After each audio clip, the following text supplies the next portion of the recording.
Dear students, college education online teaching में आपका स्वागत है। आज का हमारा विषय है कृषका और द्वीपका समाज। पिछली जो क्लास हुई उसमें हमने देखा कि फ्रेड डब्ल्यू रिक्स, जो कि तुलनात्मक लोक प्रशासन के जनक माने जाते हैं, इन्होंने अपनी शोध प्रवृत्ति में दो उपागम, पारिस्थितिकी उपागम, संरचनात्मक व प्रकारात्मक उपागम का प्रयोग किया और बताया कि तुलनात्मक अध्ययनों के आधार पर समाजों को वर्गीकृत किया जा सकता है और उनका अध्ययन किया जा सकता है। संरचनात्मक प्रकारात्मक उपागम के आधार पर इन्होंने अपना 1956 में एक मॉडल दिया जिसका नाम है कृषका और द्वीपका समाज। इन्होंने यह मॉडल तत्कालीन थाईलैंड और अमेरिका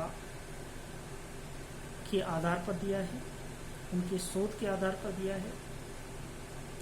इन्होंने संपूर्ण विश्व को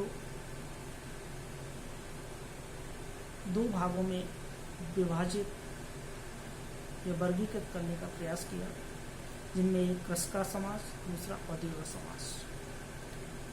फिर इन्होंने इन समाजों की अलग अलग विशेषता बताई।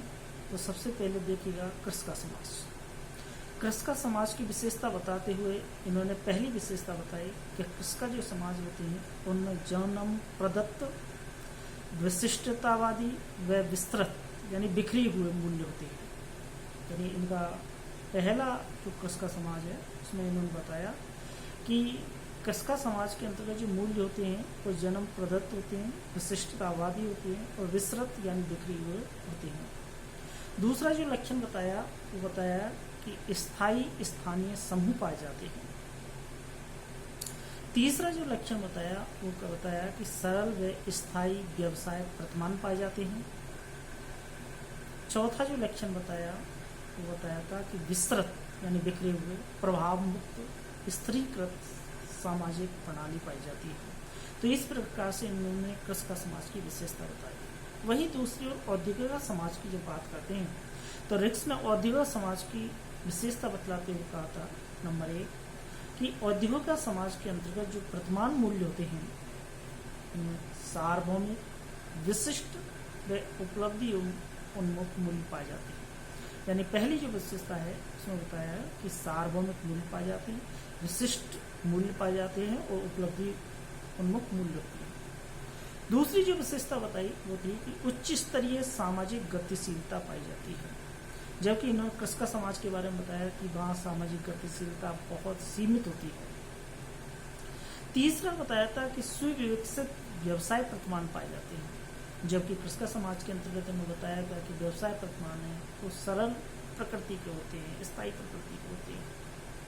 और चौथी जो विशेषता बताई है इन्होंने कहा कि समता मूलक वर्ग संरचना पाई जाती है। तो इस प्रकार से इन्होंने कृषका और औद्योगिक समाज का वर्गीकरण किया और अपना ये मॉडल किया।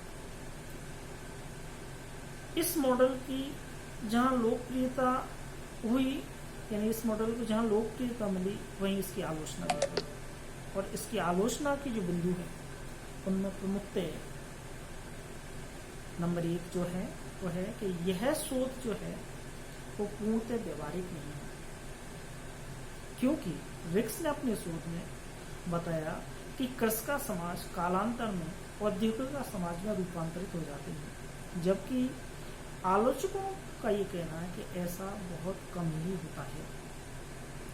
दूसरी जो आलोचना है तो यह है कि यह शोध जो तकनीक है, ये शोध जो मॉडल है कि तत्कालीन थाईलैंड और अमेरिकी नामक दो ध्रुवों पर आधारित है। यानी एक ध्रुव तत्कालीन थाईलैंड है तो दूसरा ध्रुव अमेरिका है।